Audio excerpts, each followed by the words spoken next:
Hola chicos, chicas, opositores, opositoras, ¿qué tal estáis? Bienvenidos un día más a este tu canal, El Rincón del TKE. Bienvenidos un día más a este tu canal. Yo soy María Becerra Méndez, para los nuevos preparadora online, y yo voy a ser la que me encargo de hacer todos los vídeos para que os queden todos esos conceptos para la oposición, grado o pruebas libres de TKE y os queden perfectamente en vuestra cabecita. Así que sin más dilaciones, hoy os voy a comentar de qué trata este vídeo. Este vídeo va a ser sobre las técnicas de ayuda en la deambulación. Y básicamente es un tema muy relevante en las oposiciones TKE, porque además, contrastando varios exámenes de distintos años y de distintas convocatorias, han caído muchísimo. Por lo tanto, espero que este vídeo os sirva mucho y por supuesto espero que le deis me gusta, un like y activéis la campanita si queréis seguir viendo más vídeos como este. Un beso muy fuerte y seguimos con el vídeo. Hola chicos, bienvenidos a un nuevo vídeo y vamos hoy a hablar sobre las técnicas de deambulación.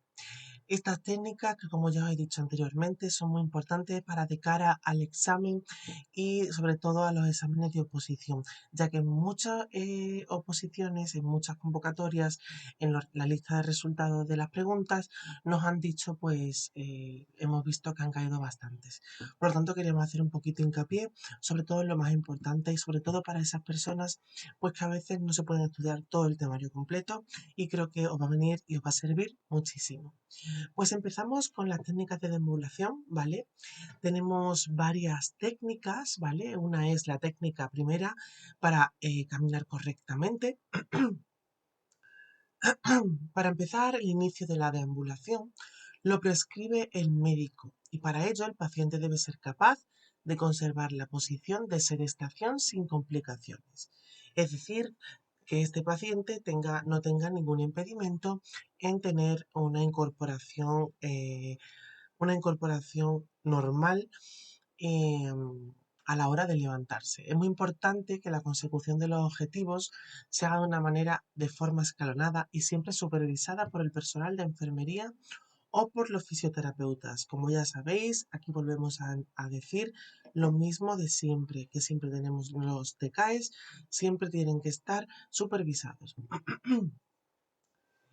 Siempre vamos a tener una posición en esta, ¿vale? En esta técnica, en la posición de pie correcta, que es la bipedestación, y por ello siempre hay que adelantar una pierna a una distancia que les resulte siempre cómoda, inclinando a la pelvis ligeramente hacia adelante y hacia abajo.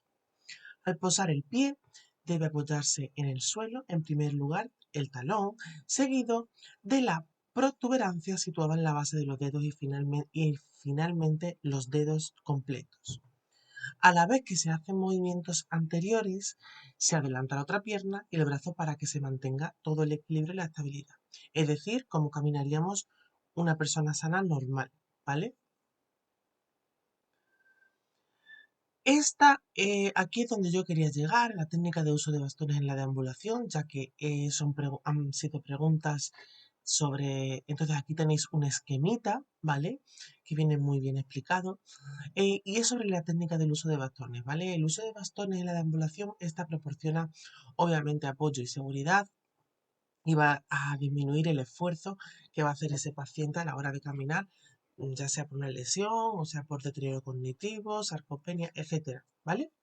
Entonces, mira, tenemos aquí estos puntitos. Los puntitos son donde se pone el bastón y donde ponemos los pies. Entonces, tenemos poner el bastón, en primer lugar, el bastón a unos 10 centímetros de la pierna afectada, ¿vale? Es decir, al contrario de la pierna no afectada, es decir, siempre al contrario, ¿vale? Y distribuir el peso entre los pies del bastón. A continuación, se desplazará el peso a la pierna no afectada y se moverá el bastón unos 10 centímetros por delante del cuerpo de la pierna no afectada. Es decir, tenemos donde tenemos la pierna bien, se mueve el bastón. Entonces, para contrarrestar ese peso, se moverá el pie de la pierna afectada de forma que quede en paralelo con el bastón. Y luego, por supuesto, habrá que desplazar el peso de la pierna no afectada y el bastón. Mover la pierna no afectada por delante de este bastón. Si se haga correctamente este paso, el talón quedará ligeramente más allá del extremo del bastón. Y por último, adelantar la pierna afectada de forma que quede paralela a la otra pierna y volver, por así decirlo, a la fase inicial. Esto es muy importante tenerlo, sobre todo el tema de los 10 centímetros y sobre todo el tema de que la pierna no afectada, el bastón se moverá siempre, lo cogerá la pierna no afectada. Entonces es muy importante tener claro este esquemita, ¿vale? El uso de bastón está indicado en pacientes, como hemos dicho ya, que presentan algún tipo de lesión unilateral, pérdida de equilibrio, problemas inflamatorios de alguna articulación, dolor, y pues obviamente necesita esa descarga, ¿no? La técnica de uso de muleta en la deambulación. Tenemos tres tipos de muletas fundamentales, ¿vale? Tres tipos. De aluminio, ¿vale? Son las que se suelen utilizar de uso habitual, es lo que vemos todos los días si trabajáis en un hospital. Luego tenemos las muletas de los trans o muletas para antebrazo, ¿vale? Y por último las muletas de plataforma. Entonces, las de aluminio son normalmente en caso de uso de enyesado, ¿vale? Cuando tenemos un esguince. Las de Lobstar o muletas por antebrazo tienen un anillo para que se adapte al antebrazo, ¿vale? Y así poder, pues se utiliza en personas que no tienen fuerza en la parte inferior del cuerpo y así tienen más sujeción. Y las muletas de plataforma que presentan superficies bordadas o acolchonadas. Y esto suele ser para personas que no soportan la descarga del peso corporal sobre sus muñecas. Está indicado el uso de muletas en el caso de lesión o debilidad de los miembros inferiores en los que no es recomendable descargar el peso. Para el uso de muletas será necesario: 1. Seleccionar este tipo de muletas según la patología que tenga el paciente. Y 2. Siempre graduarla a la altura necesaria. ¿Vale?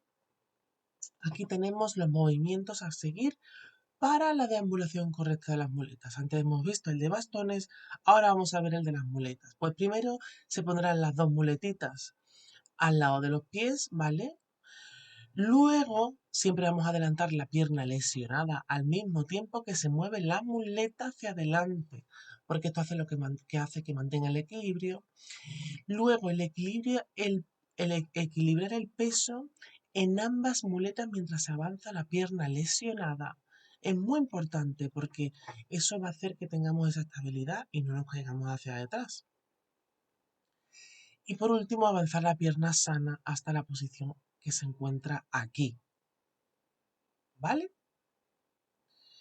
Y por último, adelantar la pierna lesionada a la primera posición y comenzar de nuevo todo igual. Es decir, es muy parecida a los bastones, pero siempre tenemos que tener en cuenta que esto vamos a tener normalmente dos para mantener el equilibrio totalmente y mantener una bipedestación.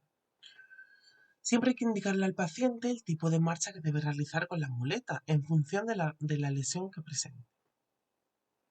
Y siempre enseñarle la marcha utilizando la secuencia de apoyo, como hemos visto, la de los 4 puntos. ¿Vale? La de las muletas sería la de 4 puntos. Esto es lo que quiero que sepáis de aquí.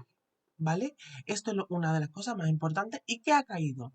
Que sepáis la de los 4 puntos, que sepáis qué tipos de muletas hay, que sepáis para qué se utiliza un bastón, los centímetros que tiene y los movimientos que hay que realizar primero, segundo, tercero, cuarto y quinto. ¿Vale? Vale. Transfer y grúa, vale. De aquí quiero que sepáis que las grúas son dispositivos metálicos por el medio de una bomba hidráulica, ¿vale? Es lo que quiero que sepáis. Y tenemos distintos tipos de transfer, ¿vale? Tenemos cabestrillo flexible de gran ayuda para los asistentes a transferir y volver a colocar pacientes, porque esto permite sujetarlos por detrás o por debajo según la situación. Vale. De aquí me interesa que sepáis el bipedestador tipo Steady, que lo que hace es que facilita que el paciente en la silla, por ejemplo, al baño, muy importante, sobre todo para evitar incontinencias. Vale. Y aquí lo tenéis. Y bueno, pasaríamos por último a las medidas de prevención de riesgo de accidente para pacientes, es decir, las caídas, las famosas caídas, que es lo que debemos evitar, ¿vale? Se entiende por caída, ¿vale? Esta es una definición importante, como cualquier precipitación al suelo, repentina, involuntaria e insospechada, con o sin lesión secundaria, confirmada por los pacientes o un testigo. Tener cuidado con esto, chicos, porque muchas veces os van a intentar confundir con esta, sobre, por ejemplo, que se entiende por caída. Y siempre va a ser precipitación al suelo repentina, repentina, quedaros eso en la cabeza, repentina, porque repentina al final no es lo mismo que de manera ocasional, de tal, ¿vale? Y siempre va a ser involuntaria. Entonces, la OMS la define como en consecuencia de cualquier acontecimiento que precipita al paciente al suelo en contra de su voluntad, involuntaria y repentina. Muy bien, chicos, yo sé que esto lo vais a tener muy bien, muy clarito. Obviamente, el riesgo de caída se agrava con la edad, de tal manera que en la sexta década de la vida se aumenta de forma considerable, convirtiéndola en un problema médico y social. Es un problema médico y social. Obviamente tenemos aquí, nos podemos encontrar pues fracturas, contusiones, viaje de movilidad y agravar el estado que tenga esta persona, incluso la causa de la muerte, ya que al no moverse no realiza bien todas las funciones. ¿Vale? De aquí quiero que sepáis esto. Vale, las consecuencias más destacables de las caídas van a ser lesiones en partes blandas y fracturas. Hospitalización, corriendo siempre el riesgo de inmovilismo, UPPs, malnutrición, iatrogenia y muerte, ¿vale? Esto es muy importante. También podemos, una consecuencia, la incapacidad, es decir, la física secundaria a la caída, y el síndrome post-caída, que nadie habla de esto. El síndrome post-caída al final es esa persona que se ha caído y va a tener miedo a volverse a caer, por lo tanto no va a volver a andar. Y esto es muy incapacitante, ¿vale? Y sobre todo retrasa muchísimo el tema de la recuperación. La institucionalización, que es aproximadamente el 50% de los pacientes que sufren caída, porque normalmente son hospitalizados y terminan en una residencia tras el alta hospitalaria. Y bueno, por último tendríamos la muerte, que es importante como efecto, sobre todo en caídas de largo tiempo, ¿vale? Es decir, que aparecen en un periodo muy largo, pueden desangrarse, hemorragias internas, etc. Tenemos factores de riesgo, que es verdad que me interesa también, pero lo que os he contado más, pero bueno, vamos a terminar con los factores de riesgo mejor, ¿vale? Tenemos los intrínsecos y los extrínsecos. De aquí quiero que sepáis que los intrínsecos siempre van a ser los que están relacionados con las condiciones generales del individuo, ¿vale? Y los intrínsecos, perdón, y los extrínsecos cuando hablamos de el entorno donde se desenvuelve el anciano y su propia actividad, ¿vale? No quiero que sepáis nada más. No quiero que sepáis nada más porque también al final pues, es mejor ir poco a poco para que vayáis afianzando estos conceptos, porque al final también hay que quitar, yo intento quitar paja, intento quitar siempre un poquito de paja para poder después ir a lo más importante, ir a lo que sé que sabemos aquí en el Rincón del TK que va a caer. Pues nada, chicos, este ha sido todo el vídeo del día de hoy. Espero que os haya gustado. Es un tema que, bueno, a lo mejor no es tan interesante para algunos, pero creo que es muy importante tenerlo muy claro.